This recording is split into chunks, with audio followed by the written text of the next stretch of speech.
अस्सलाम वालेकुम नाज़रीन, आप देख रहे हैं न्यूज़ टॉक। मैं हूं यशमीन जमाल। नाज़रीन, इस्लामाबाद की सड़कों के बंद होने का बस ऐसा लगता है कि वक्त हुआ चाहता है। 24 नवंबर को पीटीआई ने एहतजाज की फाइनल कॉल दे रखी है। अलीमा खान ने कल ऐलान करते हुए कहा कि बानी पीटीआई ने 24 नवंबर को इस्लामाबाद में एहतजाज का कहा है। बानी पीटीआई ने फाइनल कॉल दे दिया, वो कॉल जिसका हम सबको इंतजार था कि कब आएगी, किस तारीख को आएगी। साथ ही साथ उनका यह भी कहना था कि बानी पीटीआई ने एक एक कारकुन को मुखातिब होकर ये कॉल दी है। पीटीआई के 4 मुतालबात के साथ मैदान में इस वक्त हम देख रहे हैं कि उतरने की वो तैयारी कर रहे हैं। 26वीं तरमीम का खात्मा उनका एक मुतालबा है। साथ ही साथ वो ये कहते हैं कि जमहूरियत और आइन की बहाली, मैंडेट की वापसी और बेगुनाह सियासी कैदियों की रिहाई। पीटीआई की जो वो है मुतालबात की लिस्ट है, उसके अंदर ये 4 मुतालबात जो हैं वो सरे फहरिस्त हैं। पीटीआई इन सभी चीज़ों के अज़्म के साथ इस्लामाबाद का रुख कर रही है, हम देख रहे हैं। और वो ये कह रहे हैं कि इस बार हम अपना हक लिए बगैर वापस नहीं जाएंगे। चेयरमैन तहरीक इंसाफ बैरिस्टर गौहर का कहना है कि बानी पीटीआई की कॉल पर पूरी दुनिया में एहतजाज नजर आएगा। एहतजाज में सब लोग शरीक होंगे। ये बानी पीटीआई का हुक्म है। बानी पीटीआई बॉस हैं, वो सिफारिश नहीं करते, हुक्म देते हैं। वज़ीर आला खैबर पख्तूनख्वा अली अमीन गंडापुर ने बयान देते हुए कहा है कि अपना हक लेने के लिए दोबारा इस्लामाबाद जाएंगे। पेशावर ये जो जुल्म और बर्बरियत ये लोग करते हैं, यानी कि हुकूमत करती है, हम उसके आदी हो चुके हैं। आइन में हमें एहतजाज का हक दिया गया है। कुछ हलकों की जानिब से ये खबरें भी आ रही हैं कि पीटीआई के चंद सीनियर रहनुमा इस ऐलान से कुछ खास खुश नहीं है और वो बानी पीटीआई को कायल करने की कोशिश कर रहे हैं कि इस ऐलान को वापस लिया जाए। दूसरी जानिब हुकूमत की तरफ से एहतजाज के साथ आनी हाथों से निपटने के दावे भी हम देख रहे हैं कि सामने आ रहे हैं। वज़ीर आज़म के मुशीर बराए सियासी उमूर राना सनाउल्लाह का कहना है कि बानी पीटीआई जिस किस्म की कॉल दे रहे हैं, उसके नतीजे में कानून नाफिज करने वाले इदारों को क्रैक डाउन की खुली छूट मिलेगी और उसके बाद ये रोएंगे। सेनेटर इरफान सिद्दीकी ने तो पीटीआई पर तंज करते हुए कहा है कि अदम एतमाद के जरिए हुकूमत से निकलने के बाद बानी पीटीआई ये इनकलाब लाने की 13वीं फाइनल कॉल दे रहे हैं। उनका मजीद कहना था कि बानी पीटीआई की इस फाइनल कॉल का अंजाम भी पिछली बार जो फाइनल कॉल थी उससे मुख्तलिफ नहीं होगा, जो या जितनी कॉल्स थी उनसे मुख्तलिफ नहीं होगा। पीटीआई के अंदरूनी इख्तिलाफात और हुकूमत के सख्त रद्द-ए-अमल के ऐलान के बाद ये एहतजाज की कॉल कितनी कामयाब होगी और क्या पीटीआई इस एहतजाज से अपने मकासद हासिल करने में कामयाब हो जाएगी या नहीं हो सकेगी। पीटीआई का ये जो एहतजाज है, अगर ये नाकाम हुआ तो उसकी सियासी कीमत पाकिस्तान तहरीक इंसाफ ने क्या उसको कैलकुलेट किया है कि वो क्या हो सकती है, ये कुछ सवालात हैं। और एक तरफ जो हुकूमत का ये क्लेम है कि ये लोग तो अब कोई बहुत बड़ा एहतजाज पुल ऑफ कर ही नहीं सकते, तो फिर वो हुकूमत इस तरह की बातें करती हुई क्यों नजर आ रही है, जहां पर बार बार ये क्लेम्स हैं कि इनको रोका जाएगा, अगर ये एक लाइन क्रॉस करेंगे तो हम देख लेंगे। इनको एहतजाज करने क्यों नहीं दिया जा रहा? और अगेन एक सवाल ये भी है कि जिस तरह जमात इस्लामी आई थी एक धरना लेकर, अगर कोई पॉलिटिकल पार्टी आती है एहतजाज की कॉल लेकर, धरने की कॉल लेकर, हुकूमतें यूजुअली इंगेज करने की कोशिश करती हैं। क्या कोई इंगेज करने के बारे में भी हुकूमत गौर करेगी इनको या नहीं करेगी? इन सभी इशूज़ पे बात करेंगे। हमारे साथ मौजूद हैं पाकिस्तान मुस्लिम लीग नवाज से आमना शेख ने हमें ज्वाइन किया। बहुत शुक्रिया आमना आपके वक्त के लिए। सीनियर रहनुमा पाकिस्तान तहरीक इंसाफ के तैमूर सलीम झगड़ा साहब मौजूद हैं। बहुत शुक्रिया सर आपका भी आपके वक्त के लिए। पहले तो झगड़ा साहब ये बताइएगा कि आप उस सीनियर लीडरशिप में हैं जो खुश नहीं है एहतजाज की कॉल से, या उस में जो खुश है एहतजाज की कॉल से? नहीं, मेरे लिए तो फाइनल कॉल का आगाज बहुत पहले से हो चुका है, इन द सेंस के जो हमारी डिमांड्स हैं इससे पीछे जाना नहीं है। ये तो मेरे ख्याल में अगर हो नहीं सकता, लेकिन अगर खान साहब भी किसी दिन इन डिमांड से पीछे जाएं कि हमें अभी एक जमहूरियत चाहिए, हाँ। हमें रूल ऑफ लॉ चाहिए, हमें एक कॉन्स्टिट्यूशन चाहिए, तो जो पाकिस्तान का वो सिटीजन है ना जो कि उस पाकिस्तान को जानता है और चाहता है, जो कि दुनिया में एक मॉडल है कि मुल्क सक्सेसफुल होते हैं, तो वो इन डिमांड से पीछे नहीं हटेगा। और इमरान खान की अवाम की पल्स पे इतनी पहचान है कि उन्हें पता है कि अवाम ने अपना फैसला कर दिया। उसका सबूत फरवरी 8 था, इलेक्शन आप कहते हैं कि था ब्लैक एंड व्हाइट में। तो इस पे जो है वो कोई फर्क नहीं पड़ता। और इसमें भी मुझे यकीन है this struggle will and with PTI and Imran Khan being successful. अच्छा, इमरान खान तो as we speak he is not out there, right? वो तो पीछे से बैठ के आप लोगों को जितना पैगाम पहुंचा सकते हैं उतना पहुंचा देते हैं। आपने खुद कोई सेल्फ इंट्रोस्पेक्शन की है कि कहां पर या कोई प्रॉब्लम आपने आइडेंटिफाई की? क्योंकि आपने कहा कि फाइनल कॉल आपके लिए तो बहुत पहले आ गई थी। इरफान सिद्दीकी साहब की स्टेटमेंट, बहुत से लोग कह रहे हैं कि ठीक है ये 13वीं फाइनल कॉल है। फाइनल कॉल्स भी आप लोगों की जो आती हैं वो फिर अल्टीमेटली फाइनल नहीं होती हैं, तो मसला कहाँ है?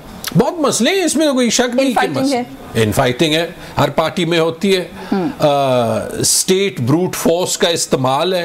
नहीं, पार्टी जो क्लेम करी हो कि हम इनकलाब लाएंगे, पार्टी जो क्लेम करी हो कि अपने लीडर को रिहा कराएंगे, वहां इनफाइटिंग नहीं होनी चाहिए ना। इट्स नॉट ये बिजनेस एज यूजुअल नहीं हो रहा ना। मैं आपको बात बता दूं, आप जाके कोई जो है वो इनकलाबी मूवमेंट या ट्रांसफॉर्मेशनल मूवमेंट ले लें दुनिया की, आप मैंने सारी स्टडी भी नहीं की, आप फ्रेंच रेवोल्यूशन ले लें, आप अमेरिकन रेवोल्यूशन ले लें, आप जो क्यूबा में कास्ट्रो का टेक ओवर था आप वो ले लें, आप जो भी मूवमेंट है जहाँ पे बड़ी चेंज है वो आप ले लें, जरूर इसमें इनफाइटिंग होगी, इसमें कोई शक जो है वो नहीं होगा। और उन मूवमेंट्स के दौरान शायद सोशल मीडिया नहीं था ना, आपकी इनफाइटिंग बड़ी खुल के बाहर आ जाती है। तो द पॉइंट है कि एंड में जो है, जो फर्क है ना पीटीआई और हुकूमत की साइड का, कि स्टेट की सारी सपोर्ट के बावजूद ये किसी बुनियाद पे नहीं बट खड़े, और इमरान खान जो है ना वो हक और सच की बुनियाद पे खड़े।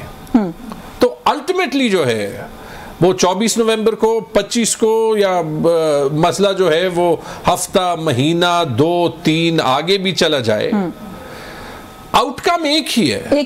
चले मैं जरा आमना को शामिल करूं, लेकिन आपने कहा ना कि वो हक और सच की बुनियाद पर खड़े। मुझे तो वैसे मैं बाज़त के साथ ये जुमला कहूंगी कि आप लोग एक बेसिक बुनियादी नैरेटिव पे भी खड़े नजर नहीं आते। मैं क्यों कह रही हूँ आपसे पूछूंगी, पहले जरा आमना को शामिल कर लूं। आमना, क्या घबराहट है? एहतजाज की कॉल दे रहे हैं, आना चाहते हैं। राना सनाउल्लाह साहब का ये कहना कि जिनके खिलाफ क्रैकडाउन होगा फिर ये रोएंगे, it's kind of, it looks like हुकूमत जो है वो शायद थ्रेटन करने की कोशिश करिए कि नहीं आना क्योंकि क्रैकडाउन होगा।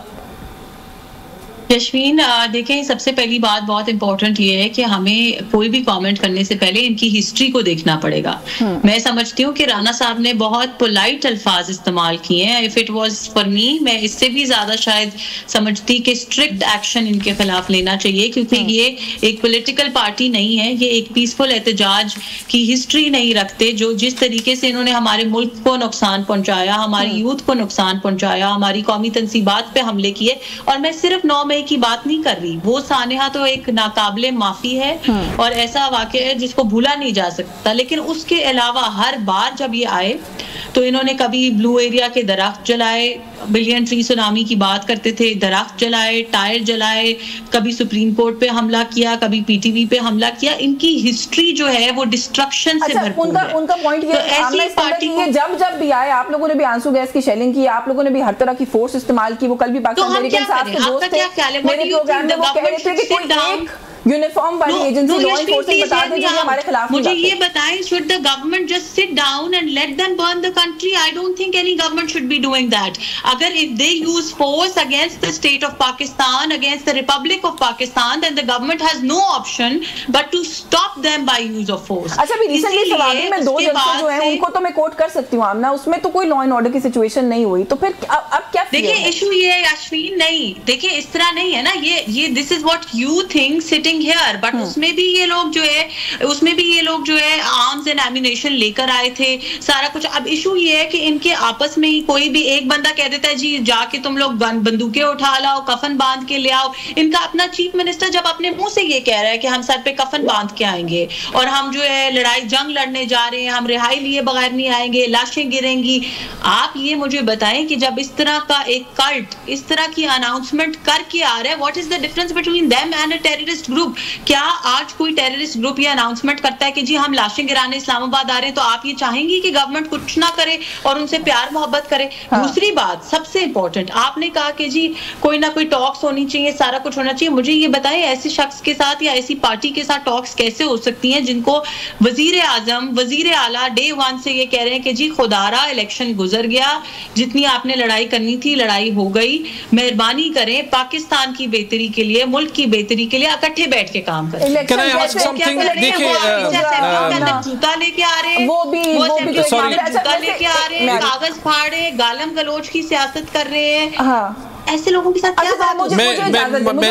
मुझे चूंकि एक लफ्ज पे बहुत शदीद एतराज है, तब भी इनको हक है कि इन्होंने मुझे और पीटीआई में हर बंदे को अभी टेररिस्ट कहा है।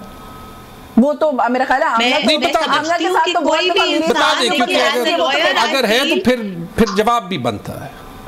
जी आमना, नहीं बिल्कुल बनता है। आप बिल्कुल जवाब दीजिएगा। पहले let me clarify myself, I am a lawyer जी, एंड आई अंडरस्टैंड कि जो टेररिज्म की डेफिनेशन हमारा लॉ प्रोवाइड करता है, anybody who takes arms in his hands against the state of Pakistan is a terrorist, and that is what PTI did. So I am going. So you are calling them a terrorist organization. मेरी बात, आमना ये सवाल जब भी आप ये नुक्ता उठाती हैं, मैं हमेशा ये सवाल करती हूँ कि आप लोगों को लगता नहीं है कि आप लोग जो मेजॉरिटी है इस मुल्क में रहने वाले लोगों की, उनको इंसल्ट करते हैं इस तरह की बात करके, क्योंकि मेजॉरिटी ने इस वक्त इनको वोट दिया। पहली बात मैं आपकी मेजॉरिटी वाले पार्ट से डिसएग्री करती हूँ। This could be your opinion,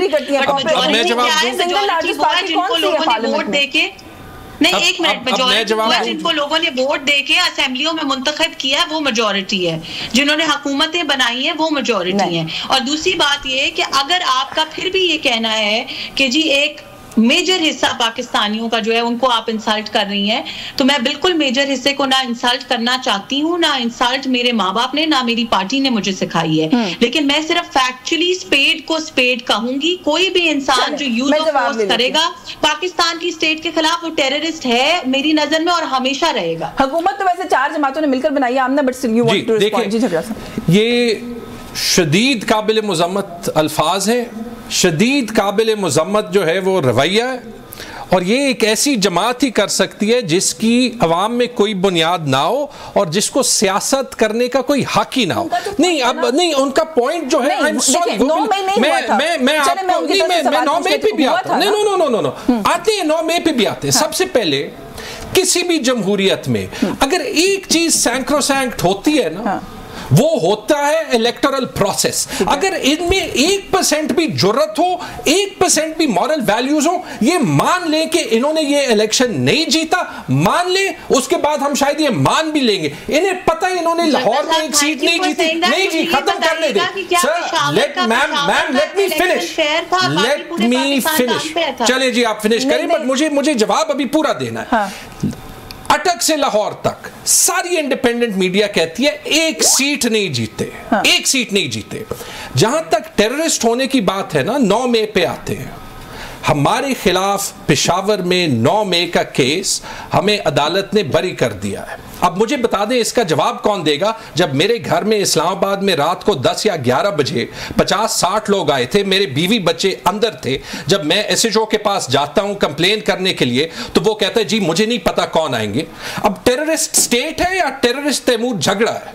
और जब इनकी हुकूमत के नीचे हुआ था तो उसके बाद मैं क्या करूं? Do you want to praise me for not reacting, और do you want to condemn me for being innocent and being declared guilty by a state जिसने गुनाह खुद किया? अनफॉर्चुनेट बात पता है क्या झगड़ा साहब, हमारे मुल्क में कोई भी सियासी जमात बशमूल आपके ये कुछ बड़े बुनियादी सवाल आते हैं, वो पूछने की माजरत के साथ पोजीशन में नहीं है। क्योंकि मैं इनसे ये पूछूं कि 2024 का इलेक्शन फेयर था, तो आपसे कैसे ना पूछूंगे 2018 का फेयर था, आप जीते थे तो फेयर था। नहीं, इक्विवेलेंस नहीं है, नहीं, और नहीं बात सुन ले, इक्विवेलेंस नहीं है। और इस पे हम बहुत लोग कह चुके हैं, बता दें अभी ट्रूथ एंड रिकंसिलिएशन कमीशन बना दें, मान लेते हैं कि 18 में भी क्या हुआ था, शुरू कर देते हैं जब से शुरू करना था। जब हमने 24 की बात की थी तो एक प्रेस कॉन्फ्रेंस हुई थी जहां पे कहा था कि 2014 से शुरू कर लें, 2014 से शुरू कर, कब से शुरू करना है? कभी आप इफ्तिखार चौधरी पे जो है वो इल्जाम लगाते हैं, इफ्तिखार चौधरी के वक्त में हर डिसीजन किसने सपोर्ट किया था? नवाज शरीफ ने। कभी आप साकिब निसार पे इल्जाम लगाते हैं, साकिब निसार का हर डिसीजन आसिफ जरदारी ने सपोर्ट किया था। हम हाइंडसाइट में जितने इल्जाम लगाते हैं वो सारे ठीक होते हैं, ये भी एक अनफॉर्चुनेट रियलिटी है। आप जितने इल्जाम मुझे बताएं, प्रेजेंट में लगा रहे, हमारा एहतसाब आप मुस्तकबिल में कर सकेंगी कि हम जैसे लोग जो है वो मुस्तकबिल में एक नजरिए पे खड़े होते हैं या नहीं।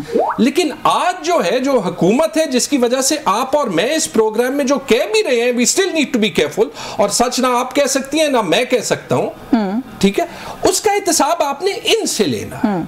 सिकंदर सुल्तान राजा साहब की अपॉइंटमेंट किसने की थी और किसके कहने पे की थी? हमने की थी, गलत की थी, एंड आई होप, हाँ की थी, लेकिन मान लिया ना। कल मैं प्रोग्राम पे बैठा था, नहीं, कल मैं आसमा शिराजी के साथ था और उन्होंने मेरे से पूछा कि जी आप जो ख्वाजा आसिफ के साथ हुआ है उसकी मजम्मत आप करते हैं क्या? बिल्कुल, ऐसे किसी के साथ नहीं होना चाहिए। उन्होंने जो इनके भाई थे वो पिंडी से, उनको गलत जो है वो डिक्लेयर किया गया, क्या नाम है, अकील मलिक, कि जी जो कल परसों जो उमर अयूब और शिबली फराज और इनको दफा 144 में जेल से अरेस्ट किया गया है, मुजामत करते, उन्होंने कहा नहीं दफा 144 लगी थी, खुद ही फैसला कर। चले मुझे ब्रेक का काज है, ब्रेक से वापस आके मैं जरा आमना से पूछती हूँ कि ये जो रवैये हैं, तो इनके ऊपर भी बात करेंगे, साथ साथ मुज़ाकरात की, क्योंकि आमना ने कहा कि किससे बात करें, तो ऐसा लग रहा है कि पीटीआई ने वैसे वो जो बंद दरवाजा लगता था खोला है कि मुज़ाकरात हो सकते हैं, तो क्यों आप लोग रिस्पॉन्ड नहीं कर रहे? इस पर बात करते हैं इस ब्रेक के बाद, हमारे साथ रहिए।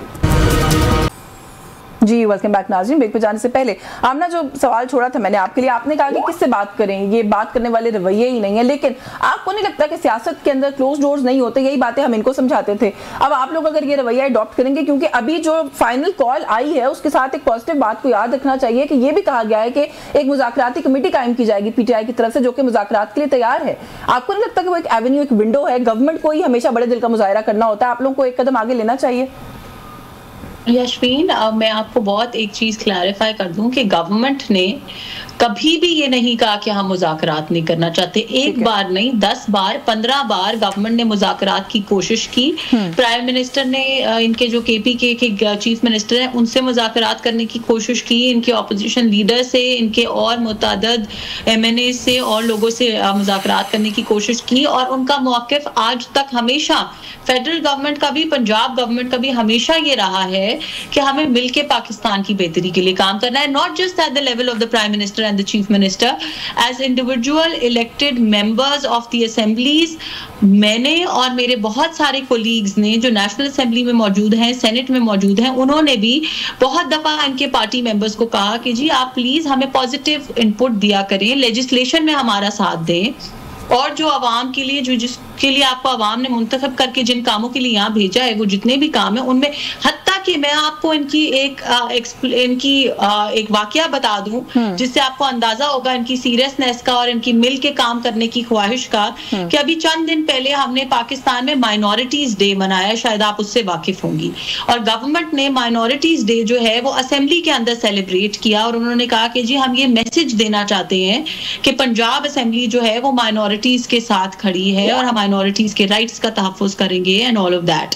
और उसके ऊपर पीटीआई को या सुन्नी इत्तेहाद काउंसिल, मुझे तो ये भी नहीं पता इनको कहना क्या है, इनको जब इनवाइट किया गया उस सेरेमनी के लिए और उस दावत के लिए, तो इन्होंने खाना भी वापस भेजा ये कह के कि हम आपका खाना भी नहीं खाते हैं। तो अब आप मुझे ये बताएं कि इस माइंडसेट के साथ, और मैं आपको कल की मिसाल दे देती हूँ क्योंकि इस वक्त भी मैं पंजाब असेंबली में मौजूद हूँ, कल का ये वाकया है कि एक खातून, नो नेम्स टेकन, जो इनकी मेंबर है पंजाब असेंबली की, जो मेरी बहुत अच्छी पर्सनल फ्रेंड है, उनसे मैंने कहा कि आओ इकट्ठे चाय पीते हैं लॉबी में बैठ के, तो she said I can not do that, क्योंकि अगर मुझे किसी ने देख लिया तो खान साहब को शिकायत लगा दी जाएगी और मेरा political career can be negatively impacted. अब आप मुझे ये बताएं कि इस माइंडसेट के साथ कैसे इनसे मुज़ाकरात किए जाएं? देखिए वो जो बात है, मुझे एक और पॉइंट ऐड करने दें, टेररिस्ट के साथ चाय क्यों पीना चाहती हैं? तीसरा पॉइंट ये है टेररिस्ट के साथ चाय क्यों पीना चाहती हैं? अगर हम इन सारी बातों को भी इग्नोर कर दें, तो उसके बाद एक बड़ी इंपॉर्टेंट चीज ये आती है कि मरवत साहब का एक अपना नैरेटिव है, गौहर खान का एक अलग नैरेटिव है। फवाद चौधरी गौहर खान को और नवीद मरवत को पीटीआई का हिस्सा मानने को तैयार नहीं है। अलीमा खान कहती हैं कि जी मेरा भाई सिर्फ और सिर्फ पार्टी का लीडर है और कोई भी नहीं है।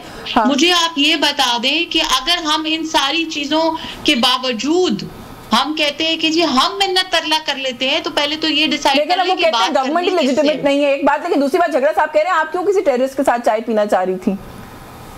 नहीं, मैंने पहले कहा कि मेरी पर्सनल फ्रेंड है, और अगर मुझे मौका मिलेगा, अगर मुझे किसी टेररिस्ट को राह रास्त पे लाने का मौका मिलेगा तो मैं इंशाल्लाह जरूर अपना रोल उसमें अदा करूंगी। चले, ये वैसे ये जो एक बात की है ना इन्होंने कि माइनॉरिटीज डे था, आप लोग पार्लियामेंट का हिस्सा है, आप लोग जा रहे हैं, क्यों ये छोटे छोटे रवैये इधर भी तब्दील करने की जरूरत है ना? अगर उधर है तो वर्ड्स यूज किए गए ऑपोजिशन लीडर की तरफ से कि हम इनका खाना भी नहीं खाना चाहते, तो फिर ये किस तरह से होगा? अच्छा, मैं सवाल जोड़ के साथ में कर लेती हूँ कि फिर व्हेन यू से कि हमें कमेटी बना रहे हैं, मुज़ाकरात करना चाहते हैं, फिर क्या मतलब? अगर माइंडसेट ये है कि खाना भी नहीं खाना चाहते, फिर मुज़ाकरात भी हो रहे हैं, नहीं पता किसने खाना खाया है किसने नहीं खाया। I don't know about Punjab affairs. मैं आपको एक बात कह दूं, पहली चीज अगेन अ थिंग, देखिए वो मैम रिकॉर्ड का हिस्सा अभी बहुत कुछ है, रिकॉर्ड का हिस्सा पंजाब के हर इलेक्शन का रिजल्ट भी है। लेकिन जो पूरी दुनिया को पता नहीं। ऐसे नहीं, ऐसे देखें, मेरे साथ यहाँ पे बैठते हैं PMLN के भाई, पीपल्स पार्टी के, बड़े मुहज़्ज़ब तरीके से हम बात करते हैं। ये कोई तरीका नहीं है। जो ये सियासत में पोजीशन ले लेते हैं ना, अगर पाकिस्तान में सियासतदान बदनाम है, उसकी कोई क्रेडिबिलिटी नहीं है, वो इसलिए है कि इनकी पार्टी जैसे लोगों से भरी हुई है कि वो इफेक्टिवली जो कहते हैं, आजकल की दुनिया में 2024 में हर पाकिस्तानी देख सकता है कि इट मीन्स नथिंग। वो बिल्कुल WWE जैसे लड़ाई जैसा है कि आज जो है वो एक गुड गाय होगा, कल वो बैड गाय होगा, आज जो है वो जो हीरो होता है वो विलन बन जाता है। लिटरली इसको बना दिया है। कल वोट को इज्जत देना था, आर्मी का रोल, एस्टेब्लिशमेंट का रोल चाहिए नहीं था। आज जो है आपका भी ऐसा ही नहीं है। हमारा, हमने भी ये गलतियां की है। मैंने कह दिया हमने नहीं, अब देखिए इन्होंने एक और बात भी की। तीन बयानियां, मैं कहता हूं 3 नहीं 30 बयानियां PTI में। वो इसलिए हो सकते हैं कि कोई तो जो है इजहारे राय में डिफरेंस ऑफ ओपिनियन के लिए बर्दाश्त है। नहीं, लेकिन जब आप ज्यादा नैरेटिव्स को क्रिटिसाइज कर रहे हैं ना, अभी अलीमीन गंडापुर साहब जो पिछले एहतजाज से के बीच में कहीं मिसिंग हुए, तो उस पर भी मैं आपसे बात करूंगी। उस दौरान इमरान खान साहब की स्टेटमेंट आई थी कि हमें धोखा दिया गया और मैं एस्टैब्लिशमेंट, गवर्नमेंट, हर किसी से मुज़ाकरात के दरवाजे अब से बंद कर रहा हूं। अब आप कमेटी बना रहे हैं, आप कह रहे हैं जी कोई भी आ जाए मुज़ाकरात करने के लिए, कमेटी मुज़ाकरात करेगी। तो बैक ट्रैक तो सर सब करते हैं, आप भी करते हैं। नहीं, ये बैक ट्रैक करने की बात नहीं है। नहीं, पोजीशन जो है ना, पोजीशन आपकी पॉलिटिकल पोजीशन में फ्लेक्सिबिलिटी होना जरूरी है। बैक ट्रैक ये होगा और ये पाकिस्तान के अवाम के लिए मेरे ख्याल में अनएक्सेप्टेबल होगा कि इसके बाद जो है, जो सियासत ये हुकूमत में कर रहे हैं ना, अगर हम हुकूमत में जो हमारे साथ हुआ है वो भूल जाएं और दोबारा से उसी पाकिस्तान को स्पॉन्सर कर लें जो कि आज बना हुआ है, ये बैक ट्रैक करना होगा। आप लोग वही नहीं कर रहे इन प्रिंसिपल? किस चीज में? Trying to get those who matter to talk to you for the very same reason। वही टारगेट, एंड गोल क्या है? Those who matter have to talk to us, चाहे वो डायरेक्टली करें चाहे वो इनके थ्रू करें, क्योंकि इफेक्टिवली फिलहाल जो हमारे साथ हो रहा है उसका कानून से, आइन से कोई ताल्लुक नहीं है। तो आप भी इसीलिए गैर कानूनी, गैर आईनी कोई रास्ता तलाश? हम जो है, मेरे ख्याल में जहां तक हम कानून ना तोड़ने की कोशिश कर रहे हैं, in the face of this sort of provocation, मुझे ये बता दें, मैंने तो आपको बता दिया ना, मेरे साथ निकल रहे हैं, जनाजे पढ़ने की तैयारी कर रहे हैं, ये कैसे प्रोवोकेशन नहीं है? ये बातें हैं, शायद मेरा स्टाइल और हो, यही मैं कह रहा हूं। हमने सियासत को ये बता दिया, ये कह दूं फिर? मैं ये कह रहा हूँ, ये सियासी डायलॉग है जो सब कहते हैं। तहरीक हमारी पुरअमन होगी अगर कोई नहीं करेगा। एक चीज ऐड करना चाहती हूँ आपकी कॉन्वर्सेशन में, विद ऑल ड्यू रिस्पेक्ट, कता कलामी माफ, मुझे ये बताएं कि आपकी बात को मैंने फेस वैल्यू पे ले लिया कि ये सब बातें हैं, but do your party leaders not realise कि ये बातें हमारे यूथ के माइंड को कितना नेगेटिवली इंपैक्ट करती हैं, कितनी नेगेटिविटी, कितनी हेट्रेड, हम जो है कितनी पोलराइजेशन बातें करके आप तो एक बात करके चले जाते हैं, पर जो 16 साल का बच्चा सारा दिन और सारी रात ट्विटर पे अपने फेलो पाकिस्तानी को गाली देता है आपके एक डायलॉग की वजह से, आप बहुत कन्वीनियंटली कह देते जी वो तो एक डायलॉग था। जी, ये जो कह रहे हैं, I agree, we need to realise, और इसलिए हम पार्टी के अंदर जो है वो कहते हैं। लेकिन डू दे नॉट रियलाइज कि जो 16 साल का बच्चा है, जब वो देखेगा कि नवाज शरीफ सीट हार रहा है और हारे हुए सीट पे वो 3 टाइम प्राइम मिनिस्टर बैठा है, तो वो 16 साल का बच्चा ये कहेगा कि मैं पूरी जिंदगी बेईमानी करूंगा और ये जो है वो सक्सेस का तरीका है, और इसके थ्रू जो है वो मैडम चीफ मिनिस्टर जनीवा पहुंचेंगी और फिर लंदन पहुंचेंगी, ठीक है, और वहां से वो लाहौर के स्मॉक का इलाज करेंगी। नहीं, डू यू नॉट रियलाइज कि जो सबसे पहले जो मॉरल वैल्यू है को तो ना इन्वॉल्व करना, हेल्थ कंसर्न है, हमसे गलती हो गई, हेल्थ कंसर्न है, उनको हेल्थ कंसर्न पे तो ना चीफ सेक्रेटरी का क्या काम था वहां पे रहने का? वो उनके पर्सनल डॉक्टर हैं, सीनियर मिनिस्टर भी पंजाब के साथ हैं, चीफ सेक्रेटरी भी साथ जो सीनियर मिनिस्टर उनका बर्किन बैग साथ पकड़े हुए थी, वो वैसे आमना इंप्रेशन ये मिला कि लाहौर की सारी जो वो है ना टॉप वो है मैनेजमेंट है जो लाहौर को चला रही है, पंजाब को चला रही है, मेरा ख्याल है it's all about perspective, it's all about perspective. एक नजरिया ये देखने का है कि जी लाहौर की सारी जो इस वक्त गवर्नमेंट के मेजर ऑफिशियल्स हैं या ब्यूरोक्रेसी है वो उनके साथ जिनीवा चली गई। आई फील कि there is another way of looking at it, कि this is her passion for her work, कि उन्होंने अपनी सारी टीम को बीमारी के बावजूद साथ रखा हुआ है और वो 24 घंटे बीमारी के बावजूद, डॉक्टर चेकअप्स के बावजूद अपनी टीम को अपने साथ बिठा के काम करा रही है। So this is another way of looking at it. This is the dedication that she has got for her work. Otherwise वो बुज़दार साहब की तरह या इनके चीफ मिनिस्टर की तरह होती तो वो पता नहीं किधर किधर एहतजाज और नारे लगा रही होती और उनको परवाह ना होती कि उनकी टीम क्या कर रही है। एहतजाज और नारे जब लगाने होते तो मरियम साहिबा भी she is very good at that. मैं पॉजिटिव सेंस में कह रही हूँ कि लोगों को अपने कारकुनान को भी मोबिलाइज करती रही है जब जरूरत पड़ती रही है। एक ब्रेक लेते हैं, ब्रेक से वापस आकर मजीद इस पे बात करते हैं, क्योंकि मोस्ट प्रॉब्ली फायरवॉल और वीपीएन का इस्तेमाल ना होना तो शायद दूसरे तरीके से वर्चुअल मीन से गवर्नमेंट के लोगों के साथ कोऑर्डिनेट करना मुश्किल था, इसलिए शायद वो अपनी सारी टीम को साथ ले गई। इस ब्रेक के बाद से बात करते हैं, हमारे साथ रहिए जी। वेलकम बैक नाज़रीन। ब्रेक पे जाने से पहले हम बात करते, खैर थोड़ा सा मेरे ख्याल है बात को आगे लेकर चलते हैं। झगड़ा साहब थोड़ा सा ब्रीफली इस पे कमेंट कर दें, लीड कौन कर रहा है 24 को? आप लोगों की जो भी कॉल है उसको एक खदशा ये इजहार किया जा रहा है कि अली अमीन गंडापुर साहब फिर कहीं गायब हो गए तो क्या होगा? अभी तो बड़ी बातें कर रहे हैं, आप कह रहे हैं ठीक है पॉलिटिकल नैरेटिव बना रहे हैं या एक तरीका है बात करने का।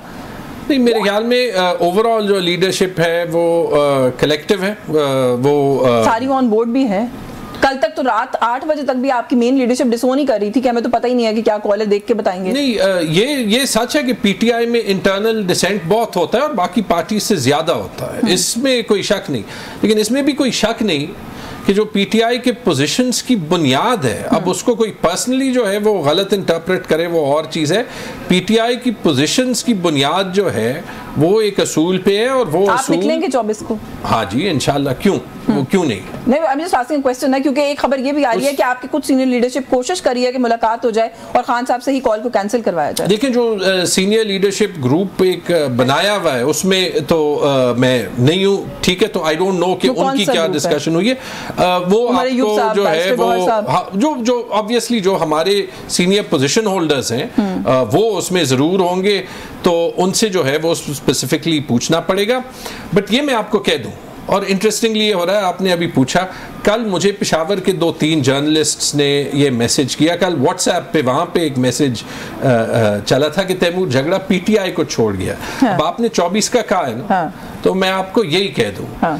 कि अगर आप एक असूल पे खड़े होते हैं तो then success and failure doesn't matter, the principle matters. और तैमूर झगड़ा तो इमरान खान के साथ आखिरी बंदा होगा जो लास्ट डे तक खड़ा होगा, दैट्स इट। और शायद इसीलिए 8 फरवरी को जो है वो एक कीमत अदा करना पड़ी जो बाज लोगों को नहीं अदा करना। अब आपकी बातों के बहुत सारे मतलब है आपकी इस बात में। मेरा कोई मतलब, मैं अपनी बात कर रहा हूं, मैं विद इन द पार्टीज की इंप्लीकेशन की बात कर रही हूं, मैं अपनी बात कर रहा हूं। बिकॉज़ आई थिंक एक चीज है, देखिए जनरली हमने सियासत में सिग्नल्स ये लोगों को भेज दिए ना कि अगर आप फॉर सेल हो तो आप पाकिस्तान में सियासत करें वरना मत करें। और इससे ज्यादा बुरी चीज हमारे गवर्नेंस सिस्टम के लिए हो नहीं सकती। बिल्कुल ठीक। अच्छा, एक बात, क्योंकि आमना अभी आपने कहा ना कि हम तो ओपन है फॉर डायलॉग, फॉर मुज़ाकरात, हुकूमत ने तो कभी नहीं कहा, हम चाहते हैं कि हम मिलकर काम करें, जो भी आप एक एग्जांपल भी दे रही थी, मिलकर इनके साथ तो खैर क्या ही आप लोग काम करेंगे, जिनके साथ मिलकर आपने हुकूमत बनाई, जिन्होंने आपकी हिमायत की हुकूमत के लिए, उनको तो आप साथ लेके चल नहीं पा रहे। बिलावल भुट्टो जरदारी साहब ने भी स्टेटमेंट दी है, वो कहते हैं जी वफाक में ना इज्जत दी जाती है ना सियासत की जाती है, और मुस्लिम लीग नून ने जो हमारे साथ एग्रीमेंट्स किए थे सभी की खिलाफ वर्जी की है।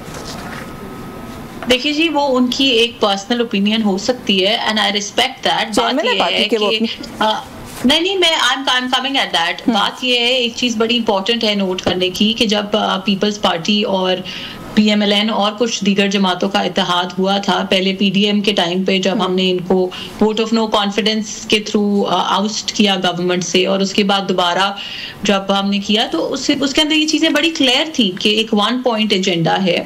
जब इस दफा प्रेसिडेंट का इलेक्शन हुआ, प्राइम मिनिस्टर का इलेक्शन हुआ, तब भी ये बड़ा क्लैरिटी के साथ बताया गया कि जी हम इनको वोट दे रहे हैं, लेकिन ये कोई ऐसी बात नहीं है कि हमने कोई हर चीज के लिए अलायंस कर ली है। The doors for difference of opinion are always open. उनकी बिल्कुल एक ओपिनियन है, वो PMLN की पॉलिसीज के साथ लेकिन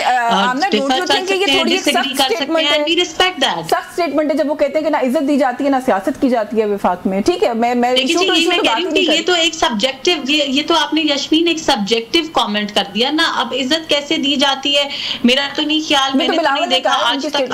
अगर me being the youngest, me being one of the youngest parliamentarians of the party, अगर मुझे इज्जत दी जा रही है तो मेरा नहीं ख्याल कि पार्टी का कोई ऐसा कल्चर है कि वो एक दूसरी पार्टी के चेयरमैन को इज्जत नहीं देंगे। तो this is a subjective comment. अब उनको किसी अगर शख्स की कोई पर्सनल बात ऐसी लगी है जिस पे उनको फील हुआ है तो मेरा ख्याल है कि I am sure he can come up and address that, लेकिन इसके ऊपर मैं कमेंट तो नहीं कर सकती बिकॉज़ ये इज्जत वाला पार्ट एक बड़ा सब्जेक्टिव कमेंट है। एहतजाजन अलहदा हो गए हैं, वो कहते हैं जी कि सिंध को उस तरह की रिप्रेजेंटेशन नहीं दिया। खैर ये वही बात है, these are big broader issues also, लेकिन नाराजगी का एक इजहार अलबत्ता उनकी तरफ से हुआ है।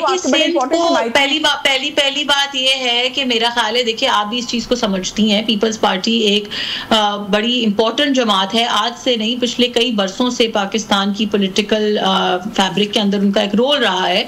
और उन्होंने भी ऑब्वियसली, बिलावल साहब भी ही इज अ यंगस्टर, अभी उनकी पॉलिटिक्स के शायद अच्छे दिन कभी आएंगे, तो उन्होंने अपनी पॉलिटिक्स भी करनी है, उन्होंने अपने वर्कर को भी मोबिलाइज करना है, अपना पॉलिटिकल नैरेटिव भी बनाना है।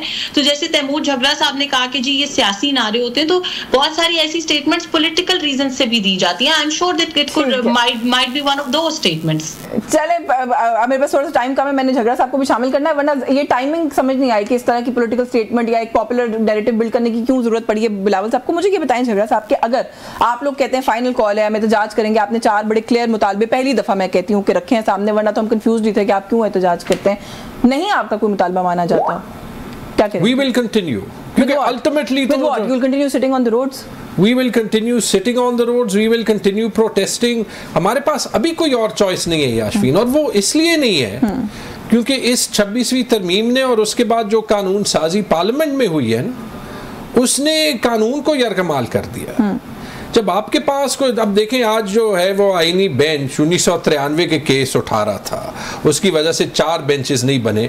अब जैसे आप कह रही थी, मैंने सुना है बिलावल कह रहा है कि इसमें इंटीरियर सिंध की रिप्रेजेंटेशन नहीं है, तो फिर ऐसे कर दें कि 144 जजेस हैं, 144 अजला के, उसमें भी कई अजला में 2-2, 3-3 अकवाम है। मैं सुन रहा था कि DGISPR ने कल कैडेट कॉलेज कोहाट में एक बड़ी लंबी तकरीर दी है जिसमें उन्होंने कहा है कि ये कौमियत पे ना सोचे। तो बिलावल आजकल स्टेट के बड़े करीब है, उनको ये लेक्चर मेरे ख्याल में देना चाहिए, करना चाहिए, इसके ऊपर कुछ उनको देना चाहिए, क्योंकि सुप्रीम कोर्ट में क्या काम है इंटीरियर सिंध और अर्बन सिंध का जो है वो फर्क क्या है। मुझे तो हैरत ये है कि अगर किसी को लाना भी था तो ये किस टाइप के लोगों को जो है वो लाए। अगर पाकिस्तान को शहंशाहती एक बनानी है तो फिर इसको कह दें कि ये रिपब्लिक नहीं है, ये monarchy of Sharif and Zardari. मुझे फिर भी वन लाइन है, ये कह दें कि ये लोग कहीं ना कहीं इंडिकेट कर रहे हैं कि यूज ऑफ फोर्स हो सकता है आपके खिलाफ, आप लोग फिर भी कह रहे हैं आप सड़कों पर आएंगे, मुल्क मुतहम्मिल हो सकता है इस वक्त किसी भी अनरेस्ट का। मार्टिन लूथर किंग ने कहा था जब वो सिविल राइट्स के लिए लड़ रहे थे ना, कि सबकी अखलाकी ड्यूटी है कि एक जायज़ कानून है उसको माने, और सबकी अखलाकी ड्यूटी है कि एक नाजायज़ कानून है या नाइंसाफ़ी है तो उसके अगेंस्ट जो है वो खड़े हैं। ठीक है, तो इसलिए you are going to continue. बहुत शुक्रिया आपका तैमूर झगड़ा साहब, आपके वक्त के लिए। Amna Sheikh, thank you so much for your time. Let's see कि मामला जो है वो आगे कैसे बढ़ते हैं और क्या इसका जो है वो आउटकम निकलता है, क्योंकि इस वक्त तो यही लग रहा है कि पाकिस्तान तहरीक इंसाफ इज़ प्रिपेयर्ड कि एक फाइनल कॉल है और इसके बाद अब हम वापस सड़कों से नहीं जाएंगे जब तक हमारे मुतालबात पूरे नहीं होते। न्यूज़ टॉक से आज के लिए बस यही कुछ, मुझे इजाज़त दीजिए, अल्लाह हाफ़िज़।